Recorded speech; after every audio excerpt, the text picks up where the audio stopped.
Hi hello, ഞാൻ doctor സഭ. സാധാരണയായിട്ട് പല്ലിൽ കേട് വരുമ്പോൾ നമ്മൾ പെർമനന്റ് ആയിട്ടാണ് അടയ്ക്കാറ് അല്ലെ. പിന്നെ എപ്പോഴാണ് ടെമ്പററി ആയിട്ട് അടയ്ക്കുന്നത്? എന്തിനാണ് ടെമ്പററി അടയ്ക്കുന്നത്?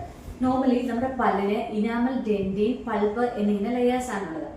ഇനാമൽ, ഡെന്റിൻ എന്നിവിടങ്ങളിലാണ് കേടെങ്കിൽ നമുക്ക് പെർമനന്റ് ആയിട്ട് അടയ്ക്കാം.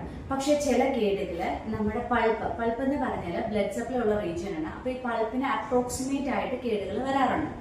ഈ സിറ്റുവേഷനിൽ നമുക്ക് പെർമനന്റ് ഫില്ലിംഗ് കൊടുക്കാൻ പറ്റത്തില്ല. കൊടുത്താൽ നീരും വേദനയും കൂടുകയുള്ളൂ. അങ്ങനെയുള്ളപ്പോൾ നമ്മൾ ടെമ്പററി ആയിട്ടൊരു ഫില്ലിംഗ് വെച്ച് അടയ്ക്കുകയാണ് ചെയ്യാറ്. ഇനി എന്താണ് ഈ ടെമ്പററി ഫില്ലിംഗ്? ടെമ്പററി ഫില്ലിംഗ് എന്ന് പറയുന്നത് ഒരു മെഡിക്കമെന്റ് ആണ്. ആ മെഡിസിൻ നമ്മൾ ഒരു 5 to 10 ഡേയ്സിലേക്ക് ആ ഏരിയനെ കവർ ചെയ്ത് വെക്കും. നമുക്ക് പെയിൻ ഉണ്ടാവോ എന്ന് നോക്കുകയാണ്.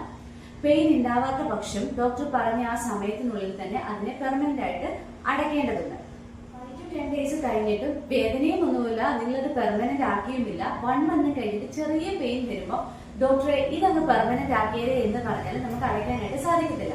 ടെമ്പററി ഫില്ലിംഗ് എന്ന് പറയുന്നത് താൽക്കാലികമാണ്. അത് പോകും. അതിനൊരു 5 to 10 ഡേയ്സ് ആണ് മാക്സിമം സമയം നമ്മൾ പറയുന്നത്. അത് പോയി കഴിയുമ്പോൾ നമ്മൾ ആ ക്ലീൻ ആക്കിയ ഏരിയയിലൂടെ പിന്നെയും ബാക്ടീരിയ കയറുകയും അത് ബ്ലഡ് സപ്ലൈ ഉള്ള റീജിയനിൽ എത്തുകയും ചെയ്യുമ്പോഴാണ് നിങ്ങൾക്ക് പെയിൻ ആവുന്നത്. അപ്പോൾ പല ഓൾറെഡി ഇൻഫെക്റ്റഡ് ആയിട്ടുണ്ട്.